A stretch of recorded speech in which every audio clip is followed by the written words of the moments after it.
Welcome to the Teaching Literacy Podcast. I am your host, Jake Downs. I'm a 4th grade teacher, PhD student at Utah State University, and someone who just wants to know more about reading. This podcast is about bridging literacy research and practice. Every episode, you'll hear from a literacy researcher about their work, why it matters, and how to turn it into practice in your classroom.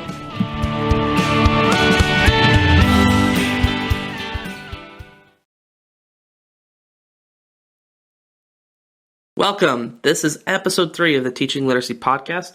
I'm your host, Jake Downs. We've got a great episode lined up for you today. I have a conversation with Dr. Chase Young. He recently co-authored a book with Timothy Rasinski called Tiered Fluency Instruction, Supporting Diverse Learners in Grades 2 through 5. Dr. Young, he's an associate professor in the School of Teaching and Learning at Sam Houston State University, and the conversation is fantastic. Our actual discussion went so long that I decided to split it up into 2 episodes. So this particular episode will get half of my conversation with Dr. Young, and then the next episode that's released next week will have the second half. So the book, I really enjoyed it as a practitioner because it was very classroom oriented. I could pick it up, I could run with it. It was easy to implement in my classroom because it was very clear with how the different strategies are taught, and it gives background on fluency. And then the majority of the book, though, is divided up into here's ideas of how to support fluency in a Tier 1 type setting, Tier 2, Tier 3. So between the 2 episodes, you'll get me and Dr. Young talking about the history of fluency instruction, the components of fluency, why it matters, Tier 1, Tier 2, Tier 3 ideas, and then how to assess fluency. So it's a great primer on fluency, and I hope you enjoy listening to the episode. Let me introduce Dr. Chase Young, and then you can hear the interview. After the interview, make sure to stick around for my 2 cents. And as always, if you like what you hear on the Teaching Literacy Podcast, please share it with a teacher that you know. So Dr. Chase Young is an associate professor in the School of Teaching and Learning at Sam Houston State University. His research primarily aims to develop reading fluency and supporting struggling readers in elementary schools. In 2014, the ALER selected him as their Jerry Johns Promising Researcher. Previously, he also was selected as one of Corpus Christi's 40 Under 40 for his work with young readers in the area. Before entering higher education, Dr. Young taught elementary school and served as a reading specialist.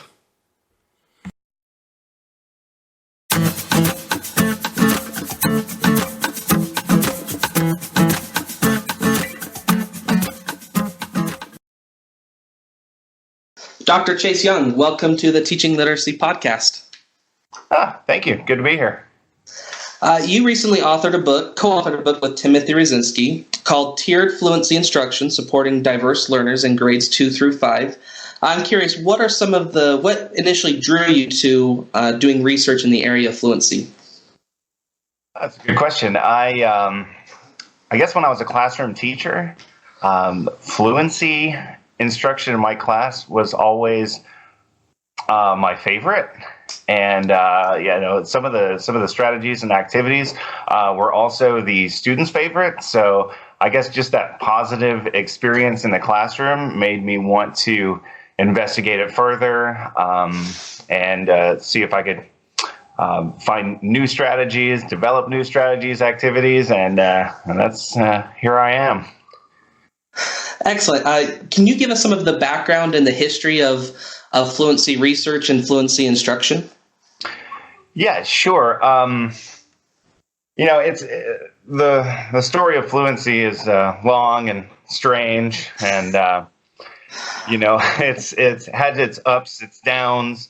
But I guess one of the biggest ahas for me when I was researching was an article by Dick Allington in 1983.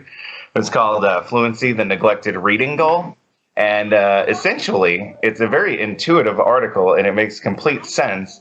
What he's arguing is that students are being assessed with reading difficulties, and they're being, at the time, they're being deemed disfluent. But yet the instruction that's provided to those students is like phonics instruction or phonemic awareness or something other than fluency instruction. So essentially this this article just said, hey, if they're disfluent, use fluency instruction. So that was, and I think that was big for the field as well. And then, moving on, especially right around 2000, when the National Reading Panel, named it one of the 5 components of reading instruction. I think what people started to interpret fluency as speed, just creating a nation of super fast readers, and unfortunately, that's not the whole story. And I think that's when it started getting a kind of a bad name, where teachers were like, they have to understand there's so much more to reading than just being able to read fast. I think Jay Samuels wrote an article, I think the title was something like, "Is barking at print actually reading?" So again, it kind of had now we've kind of agreed that reading fluency is more about reading with accuracy, reading at an appropriate pace, slowing down for certain texts if necessary, and not penalizing the students for reading with great expression and pausing and things like that. So, we have accurate readers that read at an appropriate pace with expression that matches the meaning of the text. And that's really kind of the general consensus on the components of reading fluency. Excellent. Yeah, I've noticed as I've read research, things pre-National Reading Panel, even in research, fluency wasn't assessed a ton. You'd have comprehension measures and word recognition. And then I feel post-National Reading Panel that you see research looking at fluency a lot more, which I've kind of found interesting as I've read. And, I think the focus on speed as well is partly the fault of the research, because measuring words read correctly per minute is really easy and it's precise. And measuring reading expression and appropriate pace is a little bit more ambiguous. But we tend to use the multidimensional fluency scale that was developed by Rasinski and his dissertation chair, Jerry Zutell, back in 1991. And it still seems to be one of the best ways to assess reading fluency, in my opinion. So while we're talking about fluency, can you explain to us the aspects of a robust, solid reading fluency assessment that isn't just measuring words correct per minute? Right. Yeah. I honestly have to tell you that we kind of piecemeal it together. There's no single perfect reading fluency assessment. But I think making sure that you have, a text that's around the student's grade level, and I agree that you should probably measure the words read correctly per minute, but also along the way having that rubric that Tim created back in the day handy, so that you can actually listen for expression, volume, phrasing, smoothness, and pace. So really, Excellent. You can assess fluency with anything, a book, a poem, a speech. And then it is simple to determine, once you have the prosody and expression and rate, that together they kind of combine to give an overall picture rather than just the words correct per minute of faster is better. It's a little bit more nuanced than that. Well, yeah, and prosody is so important because kids who read out loud with expression, there's parts of their brains that actually kind of light up. And then when they're reading silently, those same parts light up. So they're actually having that inner dialogue and entertaining themselves. But unfortunately, the opposite is true. Kids who read out loud and bore you to death read silently and bore themselves to death. So naturally, independent reading is probably their worst nightmare. Oh, I really like the way you frame reading in the book, where you talk about surface reading and deep reading. Can you give us a brief intro on those, and how does fluency fit into surface reading and deep reading? Yeah, okay, sure. I think the connection between the surface and the deep reading is the theory of automaticity. It's essentially where we want kids to be able to rapidly recognize words and decode words at the surface.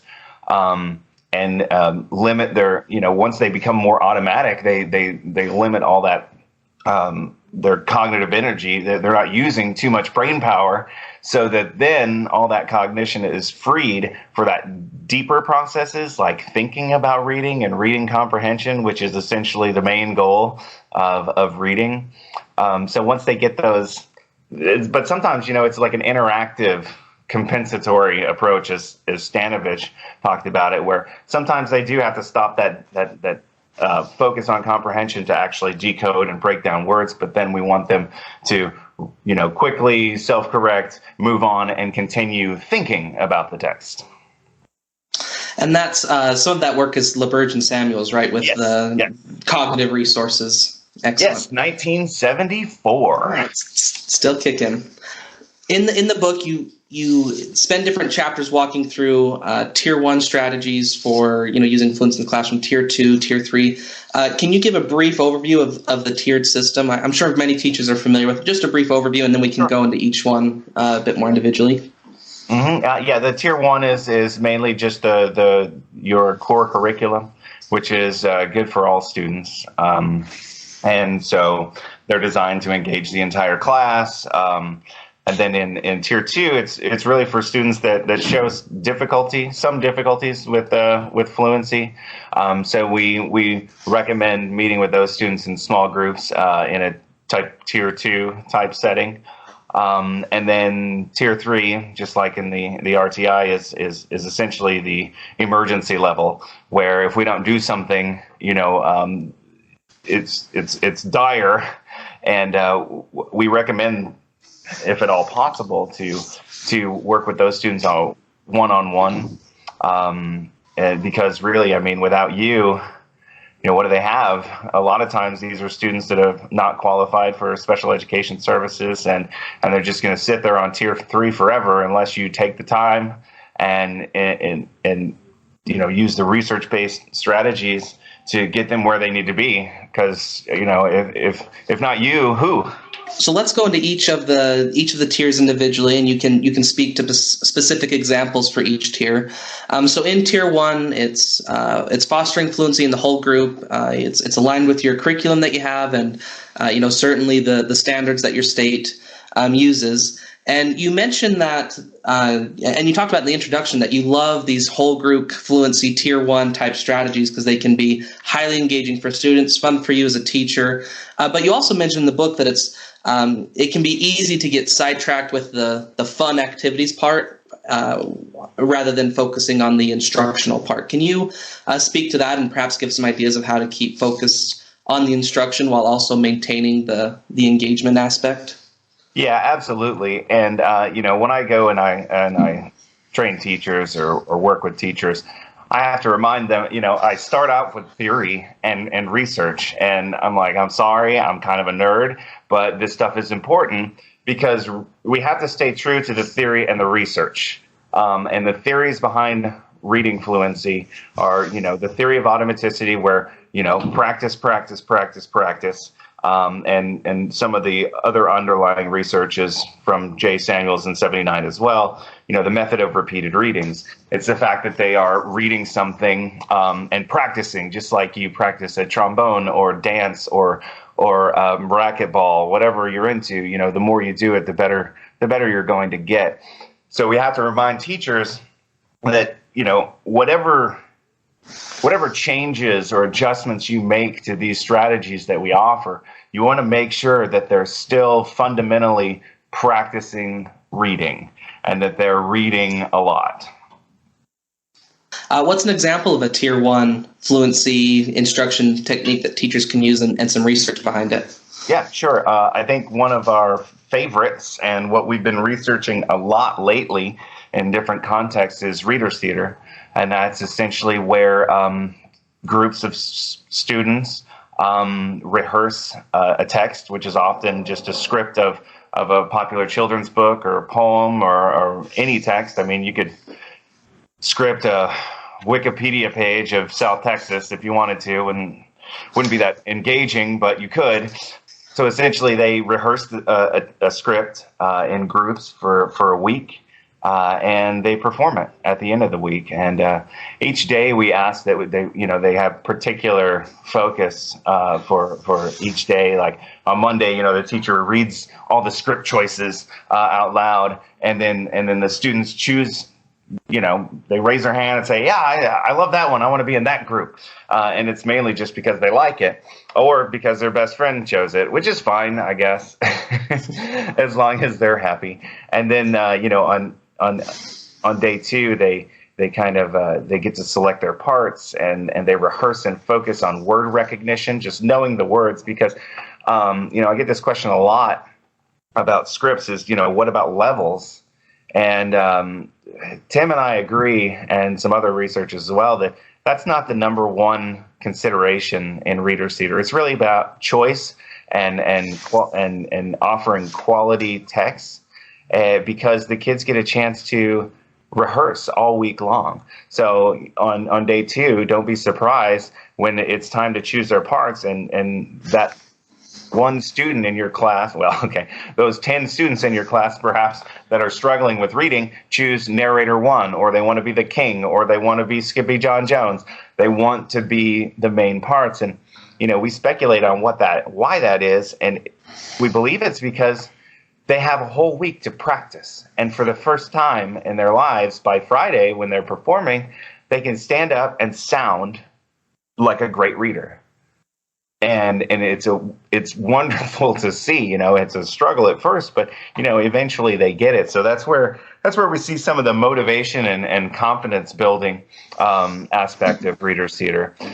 So on Wednesday, after they've rehearsed and they've focused on word recognition, we ask them to focus on expression that matches the meaning of the text. And the students coach each other, the teacher listens in and coaches as well. And then on Thursday, we have like a dress rehearsal, but honestly, it's not a dress rehearsal because Reader's Theater is supposed to be easy. All you need are scripts and readers. We don't deal with costumes or props or anything like that. This, again, is an instructional activity, and you'll just work yourself to death getting ready for that every week. And then Friday, we perform for each other, or we perform for other classes, or we ask the principal in for our observation, and all you have to do is sit at the back and your kids just are reading like crazy, or you can trap the people in the front office because they can't go anywhere and perform for them. You can invite parents in. We used to have a 10 o'clock standing Reader's Theater performance, and parents would come and they'd watch their kids. They'd stay there for 15 minutes. I'd try to sneak in a little parent-teacher conference with that one parent that seems to be avoiding me. And then, and then the next week it starts over. And I will tell you that all the research behind it is not, they use Reader's Theater once for Thanksgiving and once about, snowmen in January. It's a consistent implementation, weekly and daily. And it usually only takes about 5 minutes. However, some teachers like to add, and we developed a new framework. It was in the reading teacher in 2017 called Reader's Theater plus Comprehension and Word Study. And it actually has comprehension activities and word study activities that go along with it. So if you want to add a little bit, I hate using the R word, a little bit more rigor and focus on some of the comprehension and vocabulary as well. But both implementation methods we've researched and we've found some really interesting things. Not only does it increase fluency, but it also increases reading comprehension. And I'll tell you about this most recent study. It's really, really, really, we didn't expect these results. What we did is we had a couple hundred kids around Texas, second graders, and we had treatment and control groups. And the treatment engaged in the Reader's Theater plus comprehension and word study. And then we had business as usual controls. And we actually matched the groups statistically. So we had, there wasn't, we tried to eliminate some of the bias.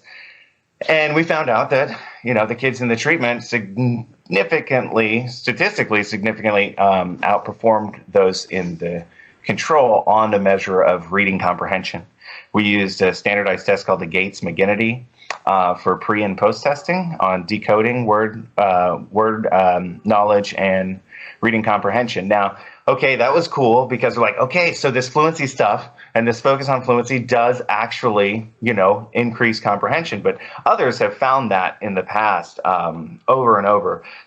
Griffith and Rasinski in 2004, lots of others that have, Reinhardt. I mean, they found that it's pretty impactful on reading achievement overall. But the most interesting thing is we decided to analyze it by gender. And so we looked at the treatment and control, and we looked at males versus females in each group. And in the control, what you see is this typical trend that we've had in literacy for as long as I know, where the girls started out better on every measure and ended better on every measure. And that gap was sustained. So we have this literacy achievement gap when considering gender. But interestingly, on every single measure in the treatment group, the boys started out lower, just like the control, but on every single measure, they outperformed the girls. They ended up performing better. So that's the stuff we're writing up right now, because I think it's one of the most important findings so far in my research, because boys tend to just not be as engaged with reading as girls, and there's been this gap forever, and we love the fact that we might be able to offer an activity that might help mitigate that gap. You're saying that it really a minimal amount of time. We're not talking the full 90 minutes every day spending doing readers theater. What's the dosage there? Yeah, the dosage with that last study was actually it ranged from about 10 to 20 minutes a day. In our other studies where you don't use the script for comprehension and vocabulary instruction, you usually take about 5 minutes a day. And I know it takes 5 minutes because I recommend you set a timer, because if you just tell all the groups who are reading different scripts, read it 3 times, they all get done at different times. And as teachers, we hate I'm done, what do I do? I'm done. So you just say, rehearse it as many times as you can in 5 minutes, and that helps alleviate that. Or you can do what I do sometimes, and I call it the DMV strategy, where they get done and I look at them in the face when they ask me what they can do, and I tell them to wait. Just sit at your desk and wait. Practice waiting. So there's that.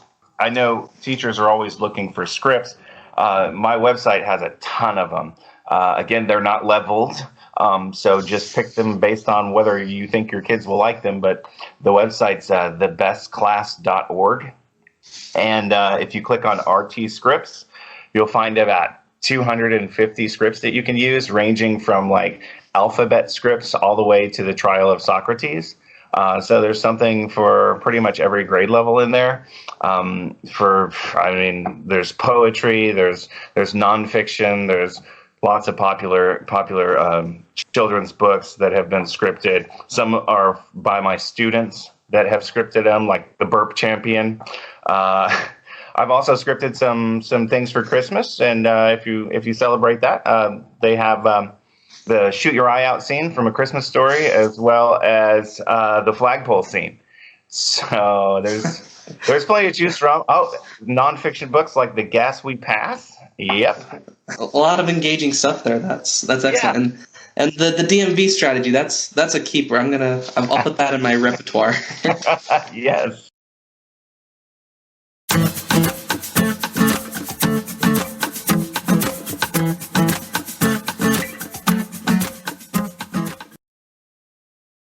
What a great conversation with Dr. Young.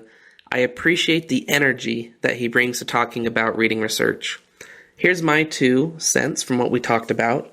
My number 1 first big takeaway is about prosody. I have a whole new appreciation for it. During my undergrad, I memorized that fluency was rate, accuracy, and prosody. And then I began teaching, and I will be honest, I haven't done a whole lot of focusing on prosody in my classroom. But I'm going to change that. Because to me, it seems like the bad rap that fluency can sometimes get is because it can have this bent towards, we're focusing on speed. And it's about how many words the kid can blurt out in a minute, and then how many words they can tell about what they blurted out in that minute. And so it becomes this race phenomenon where more is better and fast is even better than not quite as fast. So with prosody, I think it adds in a whole depth and dimension to fluency that's easy to neglect. We know that reading is a very rich experience, and we want our students to be able to read in that rich voice, not the robot voice. We don't want our students to sound like Alexa or like OK Google. We want them to have a richness when they read.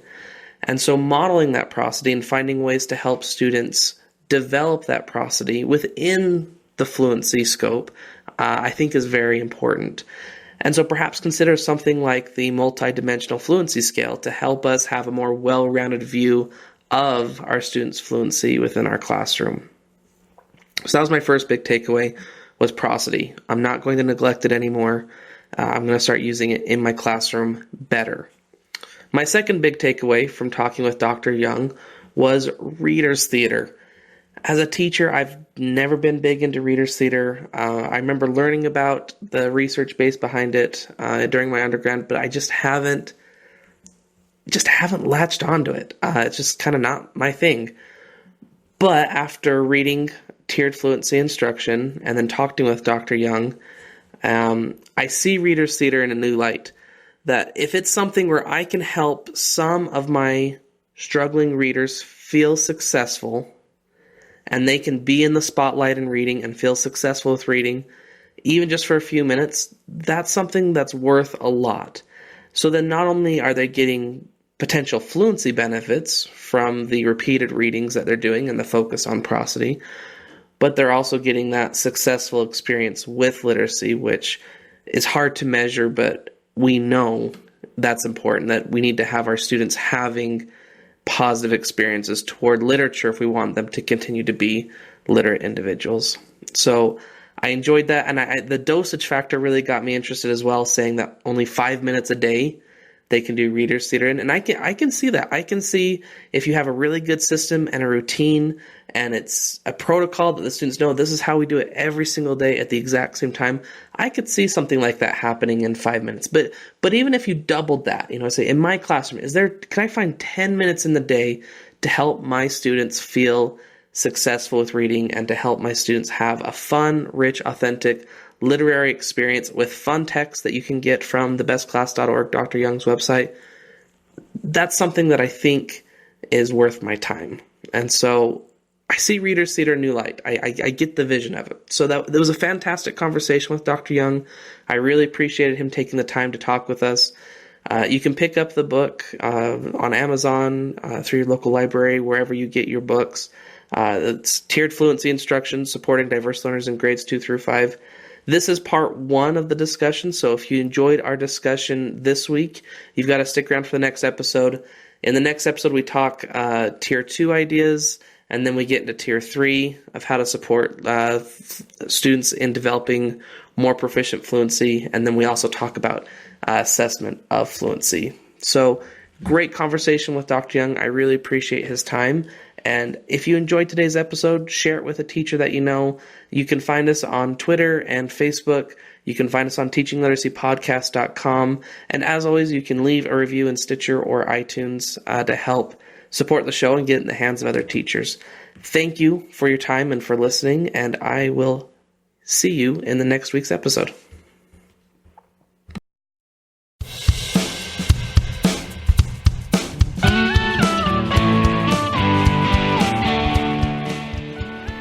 Thanks for listening to our conversation today. Remember to check out the show notes for more details. If you have feedback or a show idea, feel free to email me at teachingliteracypodcast@gmail.com. This is Jake with the Teaching Literacy Podcast, and until next time, let's go and teach literacy just a little bit better.